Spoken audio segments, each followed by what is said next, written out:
Welcome back to another episode of Harmonious at Lunch, the show that fuels your business success. I'm Brandon Gano, your host and guide through the world of harmonious business growth. Today, we're unlocking powerful strategies with industry experts to help your business thrive. If you're a business owner, entrepreneur, or executive, you are in the right place.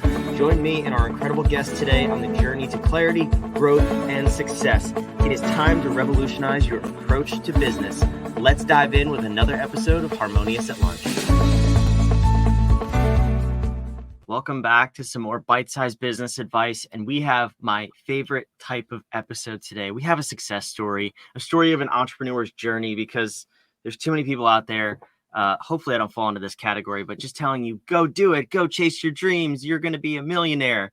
It's all BS, okay? We want to hear how real people, boots on the ground, made their mark on this world, chased their dreams, and how they grew their business. So I have Chelsey Albert with me. She is an intuitive hypnotherapist, and we're going to unpack her story and see what's going on, how you grow your business on a shoestring budget. So before we dive in, Chelsey, welcome to the show. Thanks for being here. Hey, Brandon, I'm so stoked to be here. Thank you for having me on. Yeah, I'm excited. The computer gnomes are attacking both of us already in this episode. So we're gonna see how this goes, right? I always love technology.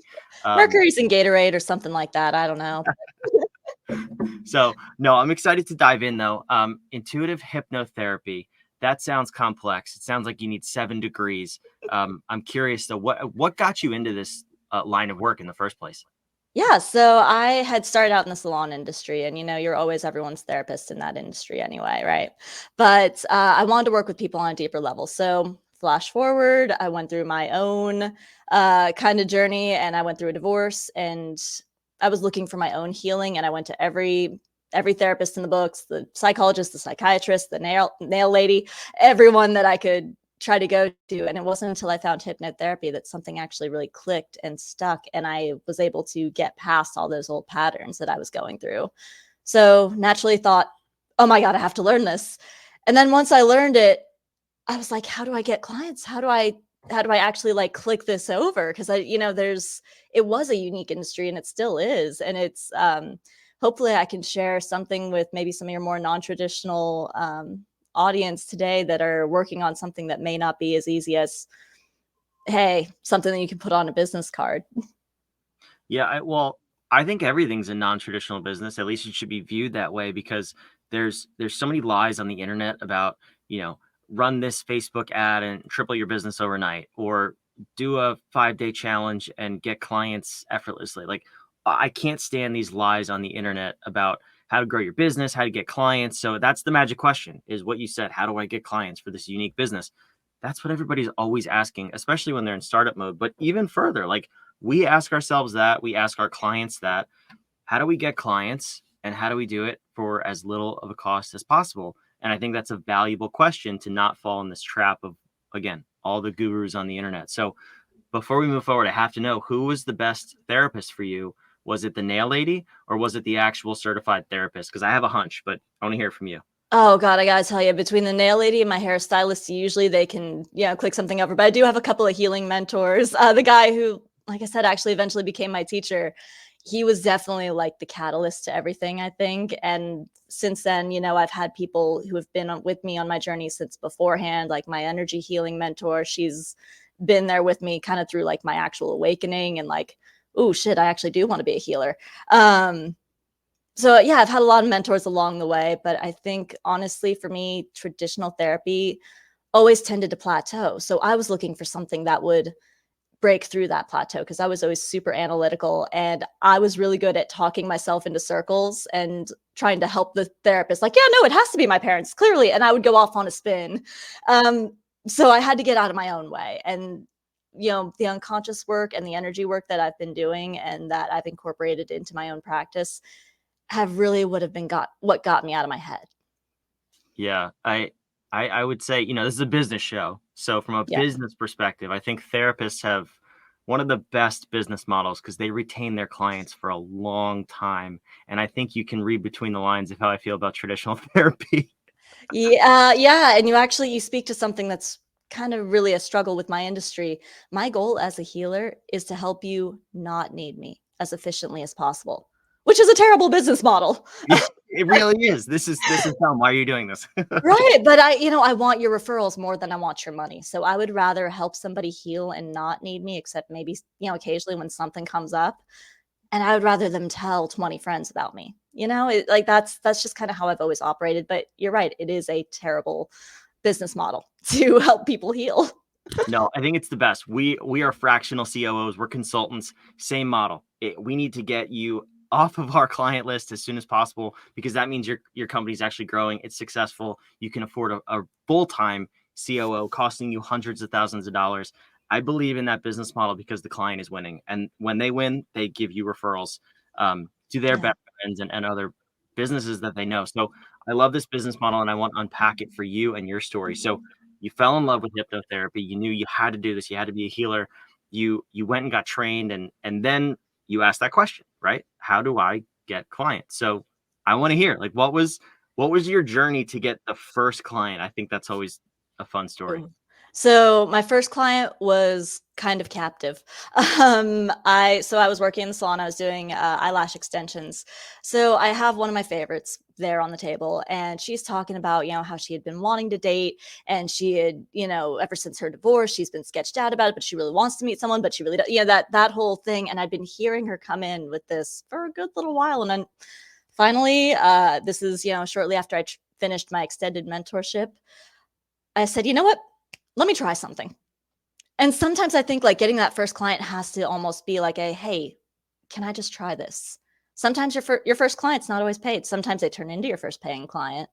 But I think that's the hardest one to do. And I think sometimes you just have to dive in with somebody who's already within your circle, who's already open to it. So like, if you're an artist and that somebody near you, they're always, showing things on Instagram of cool, unique art. Hey, let me show you this. What do you think? Hey, what about this? Or if you've written something, hey, would you mind reading this? Just something to get that first little click in. And from there, it starts rolling a little bit easier. Yeah, that's fair. So then how did that one turn out? Was it like that one-time session on the table, or did she turn into a paying client?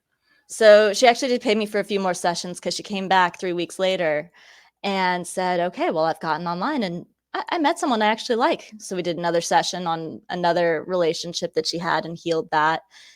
And the next 3 weeks she comes in, she goes, yeah, we've been on a couple dates. I think I really like him. And just an update, they got married this year. So I was hooked, she was hooked. And it was like, okay, yes, this is something that has legs. This is something I can do. That's amazing. How long ago was that first session? Oh gosh, 3 years, I think. 3, 4 Wow. years, something like let's see, I started in 2020, I started my education, and then 2021, I dove in and I was like, okay, I am Chelsey, I'm a hypnotherapist, and let's do this and see what happens. Yeah, that's amazing though. I mean, 3 years, lasting results. Did you get rid of her as a client? I mean, it sounds like pretty Mhm. quickly she kind of overcame what was stopping her and now she's married. That's amazing. Yeah, it was really cool. And just, she's still in my heart, but we caught up a little while back, kind of beginning of last year, and it was just so cool to get that update because sometimes I don't get updates. That's another challenge of being in business for yourself is sometimes your clients that are actually really happy may never talk to you again. And it's getting over that ego and getting over that self-esteem of I need glowing feedback from everybody. Mm. Yeah, that makes sense. But I mean, that's awesome. And then I can see obviously you're hooked, right? Like you had success, you loved it beforehand, you had success, relatively quick success, it sounds like. How did you go from one client who you just randomly tried something on to then actually building a business around hypnotherapy? It's not as easy to say like every client just laid on the table in front of you wanting eyelash extensions. I assume. Right, and then I can just convert them. Yeah, That, right. that was it was my idea at first, but that obviously didn't work because there's a boundary there. People are just coming to see you for beauty services; they're not always coming. So I had to understand those boundaries. But more interestingly enough, like my journey in particular, for some reason, the social media marketing, all the gurus that you were talking about, it didn't work for me. I didn't like it. It didn't feel authentic. It didn't feel like, and people I think were responding to the fact that I didn't feel it was authentic. So, um, if you've ever read The Art of War, and I haven't read it in years, but there's a line from Sun Tzu that says, "Be where you are not expected." I think that's huge for anybody in any industry, but, I started getting invited to networking groups and just little local Nashville free networking groups where you go around the table, have a minute speech, let everyone know who you are and what you do. And that surprisingly was what built my business. And I was so scared to go into those meetings because I thought, well, who am I? I'm this kooky, skater punk kind of kid who's telling people that she's going to tinker in their head. They are not going, like, these insurance agents are not going to want to hear from me. But turns out you never know who's going to want your service. You may think that you're in a total room that you don't belong in, and there's someone who just goes, huh, I've actually been looking for that. Tell me more. So, kind of going out of my own industry's box was actually what helped me get clients. And also Facebook groups. I was remarkably successful with local women's groups because a lot of, and this was just for mental health industry, but a lot of women's groups are very supportive of mental health. So a lot of them feel vulnerable posting, hey, does anyone know a therapist? Does anyone who can know anyone who can help me with my anxiety? And I started posting on there and responding and started getting more and more feedback and more interest. And then after that, people started shouting me out. And it kind of snowballed from there, but definitely working with a local audience and going into areas and arenas that your industry typically doesn't go into would be my best advice for building a business. Yeah, I like that. I mean, technically, you are on social media doing that, but not in the traditional sense, like you talked Yeah. about. Like that whole, here, do this for, like, post 5 times a week for this amount of clients. Those gurus that really sell like a package program. I was just kind of throwing spaghetti at a wall, and that was the wall that stuck. Hmm. Yeah, not always our best advice to throw spaghetti at the wall, but No, for you, I obviously, don't. you do have to test. And I really don't believe in just blindly following advice of gurus because they say something worked. Does it work for them, or does it work universally? Or are they going to hold your hand and figure out how it works for you in your situation? That's the difference in that line. Like, if someone's going to sit with you on one-on-one and say, like, no, this is how you leverage Instagram to grow your business, I'll sit with you for the next 8 weeks to do it. Fine. If it's go post on Instagram 5 times a week and it'll grow your business, how? Somebody please explain that to me. I can't Yeah, stand that advice. exactly. I think, especially when you are kind of on a very low budget, because I didn't have a lot of money to invest into, like, a bunch of ads or a bunch of, I didn't even know who I was at the time. So I couldn't really advertise that. Um, and I think you're right. I think you don't want to be throwing spaghetti at a wall for too long. Once you figure out what works, hammer it. Um, but I think in that beginning phase, at least for myself, and, maybe you had a different experience that I'd love to hear about. Um, I would not I would try to kind of overthink it and be like, okay, this is a strategy I'm going to use. This is this, this is this. But the things I've had the most success with have started with, okay, I'm just going to tinker. I'm going to be open. I'm going to see what new avenue this doesn't seem to make sense, but I'm just going to try it. If it doesn't work, I'll leave it. But if it does work, keep running with it. Yeah, I think everything you're saying is hitting on the fact that business is built on relationships and Yeah. in-person networking. I'm glad you called out the average attendee in the room, who we won't restate that, but it tends to be true. There's always one of them, and then also Facebook groups, which are basically just virtual networking groups, especially if it's local. Like, you're looking for local services or to meet other people locally. Those are building relationships with Yeah. people who have things in common. So that's why I don't like going for paid ads or just generic stuff on social media, because the lift to get a client is so big versus just building a relationship somehow. So tell me about how you leverage those two avenues, but just building relationships in general to actually continue to grow your business over the years.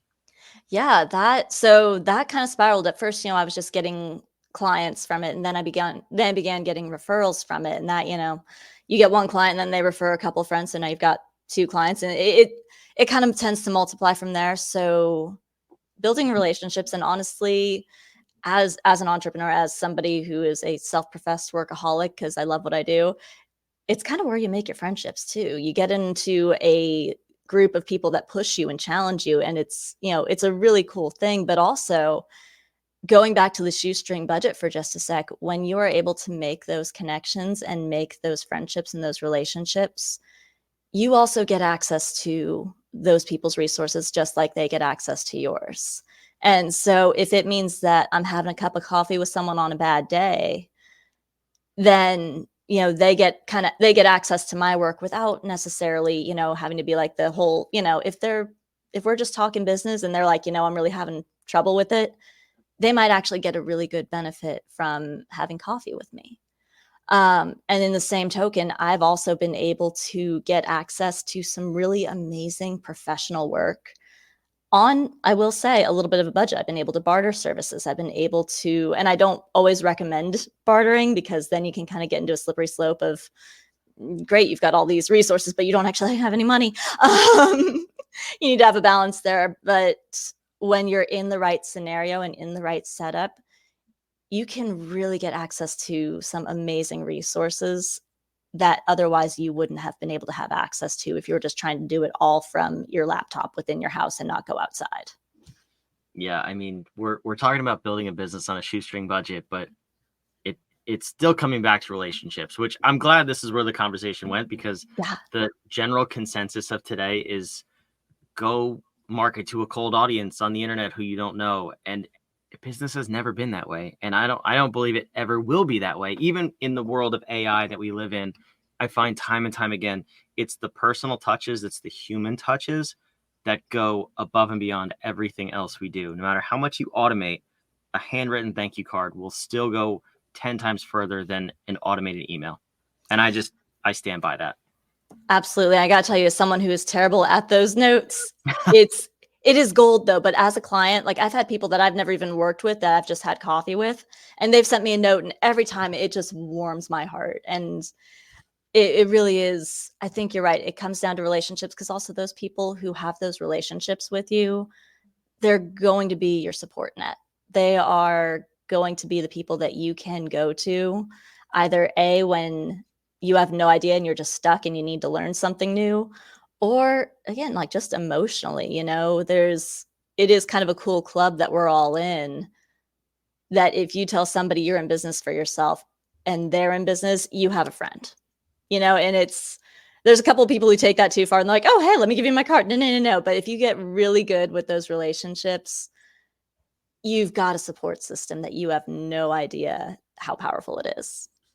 Absolutely. Well, I want to give the world your business card, so to speak. I put your website on the screen here, wherever you're watching or listening. It's also in the show notes down below. You can go check out Chelsey and schedule a consultation. See, maybe she can help you grow your business with hypnotherapy. And I'm a believer in the product or the service, if you will. I think it's a phenomenal option that's way better than traditional therapy. So if it's right for you, I would say definitely go check it out. Go check out Chelsey. She's I can tell, I can feel you through the screen here. We've built a relationship. Imagine that. It's the secret of podcasting.